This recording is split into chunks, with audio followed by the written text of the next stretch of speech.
Get out of here! Look, you fucked up, all right? So what? So everybody does it. Get on with your life, would you? What life? I got no life! I'm in the dark here! Do you understand? I'm in the dark! Finding him so he can go home. If that earns me the right to get back to my wife, well then that's my mission. If you're not willing to go in there and face yourself, you're not gonna find anything. You can live right here on surface, man, right here on surface. So if there is an ending to this world and there is somewhere to go and there's a judgment, you're gonna get there and you might see a chart, and that chart may tell you who the fuck you should have been. People that do this stuff are not in the right frame of mind. Yeah. And that's dealing with fear drives you insane. Yeah. To deal with that drives people insane. I was insane during my career. It's madly insane from fear. Yeah, obviously I never went through anything like the level that you went through, but for these full contact Taekwondo fights, I was always scared. But you're called upon to bring your best to the table no matter what happens to you, and to maintain your faith and your courage, and to aim up. There's no excuses. Your past trauma, there's no excuses. Doesn't matter what it is. And so there's this battle, and what's happened in the universities is the universities have been captured by the resentful spirit of Cain. And so that's all flowered up with postmodern language. There's no ultimate unity. That's the claim of the postmodernists. There's no overarching narrative. It's like, that's what the postmodernists claim, skepticism with regards to meta-narratives. It's like, well, what do you mean by that? You mean that everything culminates in disunity? That's your theory of being? So how the hell do we come together as a society then? And around what? Well, everyone goes their own way. Yeah, that's called war.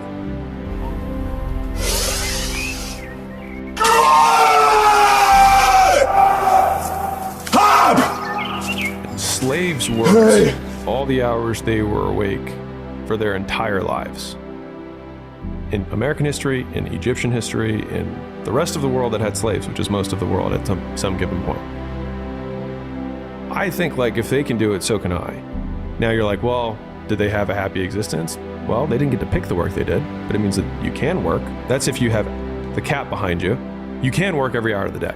I'm like, well, if you get to have the cheese and you get to eat the cheese the whole way you're going, then, I mean, there's the famous quote, the person who loves walking walks further than the person who loves the destination, right? And so, like, I think it's the same thing, but. And now you get the rest of your life to think about that.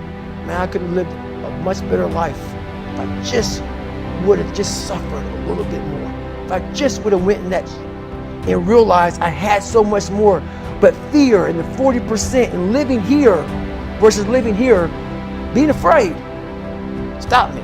Hard sparring too. The sparring was rough. It was Boston style. Put the gloves on, beat the shit out of each other, figure it out as you go along. Yeah, you ain't gonna shit. You figure it out as you go along. Figure it out as you go along. So a lot of headaches, and but it was hard for me to shut that part of me off.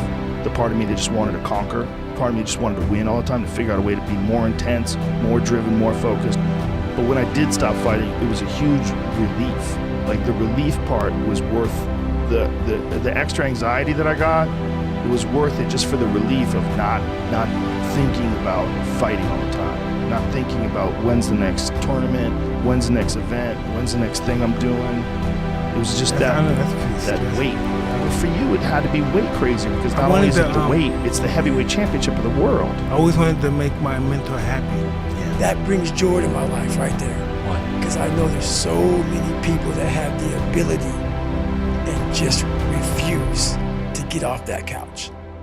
Refuse to study a few more hours. Refuse to go deeper, to go further. And that's where I gain the advantage. It's so easy to be great nowadays, my friend, because most people are weak. So many people want to project their idea of what they think your life should be like onto you. And it's just completely irrelevant. It just doesn't matter. Like, if all I did, if I weren't married, right? Because people are like, okay, well, he is married, and like, I am in shape, but I also just like working out. But if I didn't have either of those things, and all I did was work all day, more people would talk about the work-life balance thing for me than they currently do. And who cares?